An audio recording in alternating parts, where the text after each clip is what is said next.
What's going on, guys? Josh here from Moza Productions, and I am based out of Los Angeles. I run a filmmaking tutorial channel here on YouTube, and if you're new here, go ahead and click subscribe with those notifications turned on, and I promise you, you won't regret it. In today's video, we're going to be talking about frame rates for gimbal shots. What is the optimum or best frame rate to shoot with?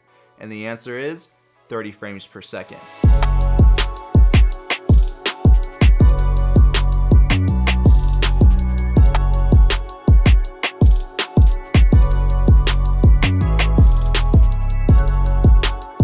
30 frames per second will get you that dreamy look or that more dramatic look. Most of us filmmakers, we shoot or edit at 24 frames per second, and this allows us to slow down our 30 frames per second footage 80%. Now, there are some things that you have to remind yourself of, and that is, are you recording sound?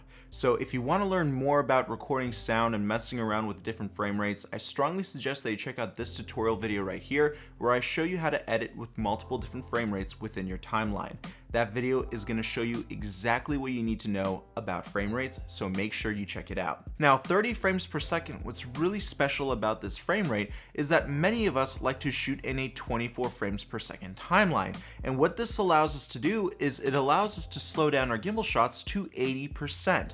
So if you shoot at 30 frames per second and you're editing in a 24 frames per second timeline, you want to slow it down 80% to match 24 frames per second. And this allows us to get those dreamy shots. It slightly slows down your footage, but not by a ton. So the average viewer is not going to really notice the difference between the real-time shot or the slowed down 30 frames per second shot. It's slightly more challenging to see than, let's say, 60 frames per second slowed down to 24 frames per second, which is a much higher percentage of slow motion. The beauty behind 30 frames per second is that it masks a lot of those inconsistencies in your gimbal's movements. So a lot of those bumps, a lot of those little twitches that our gimbals like to do, 30 frames per second can actually mask a lot of that out. When you slow down footage, things are a lot smoother. Now, obviously, if you want slow motion footage, you can shoot at 60 frames per second, 120 frames per second, but 30 frames per second is what looks closest to real live motion.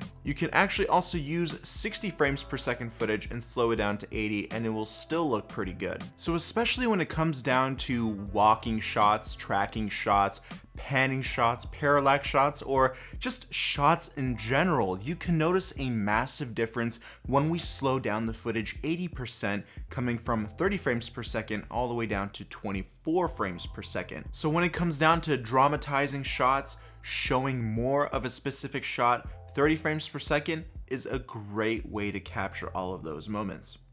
Also, when it comes down to low light performance, 30 frames per second requires you to shoot at 1/60th shutter speed, following the doubling up frame rate rule. So if you were shooting at a frame rate of 60 frames per second, you would have to increase your shutter speed all the way up to 1/120th. And if you're shooting in low light, this is dramatically going to darken up your footage. And a lot of our cameras are not that great in low light, so shooting at 1/120th is not going to be beneficial for most of us.